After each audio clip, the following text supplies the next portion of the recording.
Just to tell you a little bit about myself, I've been active here in the Sacramento area probably for about 15 years politically, and what got me frustrated and what got me actually involved in politics is when I started to realize how many decisions were being made that impacted me and impacted my family that I had no idea about. I mean, decisions about my health care, decisions about my children and what they're going to learn in school, decisions about my food, decisions about my water. I mean, all of these very fundamental decisions were being made that had great impact on me, and I had no idea. I was completely ignorant. So then, as I started to get more involved and more engaged in politics and started to study and understand, I started to realize that there was a movement afoot in this nation. And it's really undercover, but there's a movement afoot by those who believe that government is better at making decisions about your lives than you are. They believe that they can make better decisions about how to raise your children than you can. They believe that they can make better decisions about your retirement than you can. They believe that they can make better decisions about how to spend your money than you can. And they believe they can make better decisions when it comes to your health care than you can. Now, I don't know about you. I'm not going to pretend to speak for anybody here, but I happen to believe that they're wrong about that.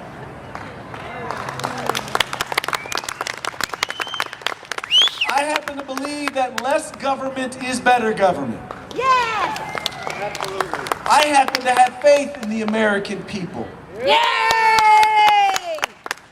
I happen to have faith in their ability to make decisions that will prosper them and prosper their communities and thus prosper our nation. Yay!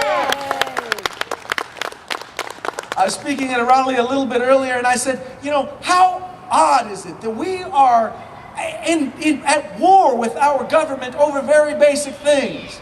Air, AB 32, cap and trade, a tax on air. Now, I would have believed that that was impossible had it not been for the fact that it already passed here in California in the form of AB 32. But then you stop and think, well, then the next thing comes, water. We're fighting with our government over water. Over the fact that the water falls in one place, and so we want to control that water in order to protect a fish. Now, I love fish, preferably deep fried, a little bit of Tabasco. Y'all will get that in the morning. But here's the thing. Here's what I believe. I believe in protecting our environment. I believe that we are stewards over this earth, that we ought to take care of our environment. But I believe that there's a list of priorities, and on the top of that priority list, quite frankly, comes our families. Comes our children, comes feeding our families. And I look at these things, I look at the fact we're fighting over water, we're fighting over air, we're fighting over health care, over an individual's ability to make decisions about what's best for their health care. How odd is that?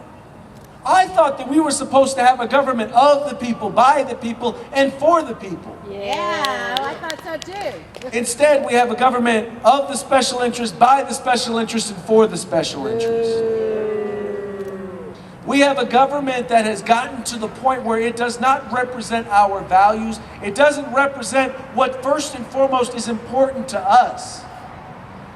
And the great thing about being in this nation is we have the ability at nonviolent revolution. It's called an election. We have the ability to choose a government that will represent our interests and our values. We have that opportunity every couple of years. Well, guess what? Another opportunity is coming.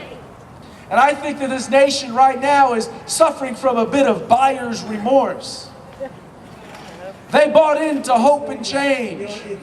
Someone was talking to me earlier about the analogy of the frog in the pot of water, and how it seemed like people just weren't awake and aware, And how, if they say if you put a frog in a pot of water and then you slowly but surely turn it up, that frog won't jump out of the pot because slowly but surely they'll get used to the water heating up until eventually that frog will be boiled alive. Folks, this is a warning sign. Where we are right now, what we are dealing with right now, is a warning sign. The American family is under attack. And they're not doing it. They're doing it in one of the most, just like the person who turns up the water slowly on the frog. That's what they're doing to us. We do not realize that our freedoms and our liberties are slowly but surely being taken away from us. No, let me clarify that. They don't realize that they are slowly but surely giving away their freedoms and their liberties. This is a wake-up call. Folks, if you are not awake now, if you are not talking to your neighbors now with passion, telling them about how important this issue is, this isn't just about water.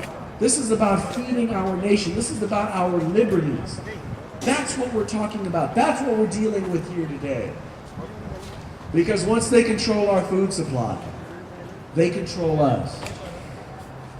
But we have the ability, what I love about the United States is we have the ability for nonviolent revolution. It's called an election. And it's the opportunity for us to be able to choose our government. To talk to our government and tell them that we will put people in office, we will put people in places who will respect our values, who will look out for us, America first. That's who we need to be putting in place. And if you're not willing to do it, Mr. Assemblyman, Mr. Senator, Mr. Congressman, Mr. President, then we will replace you. We keep waiting for the next Martin Luther King or the next Ronald Reagan or the next John F. Kennedy to step up to the plate and be seen and to lead us. In the end, it's not up to them, it's up to us. They were nothing more than people and individuals who were just as angry and frustrated and said, I'm not going to take it anymore. When Ronald Reagan stood before the Berlin Wall and he said, Mr. Gorbachev, tear down this wall, his speechwriters didn't write that. The people in his administration, they didn't write that. That was one man with a vision based on freedom. When I stand here before you today and I say, Mr. President, turn on the water, it's not because there's a political agenda behind it. It's because it's the right thing to do. It represents the values of this country, which is self-reliance, self-independence, belief in the values of America, belief in the importance and the impact of people. Because people are the most important thing. They are the most important resource. I love water, I love oil, but the most valuable resource we have in this nation are our values and the people who follow them.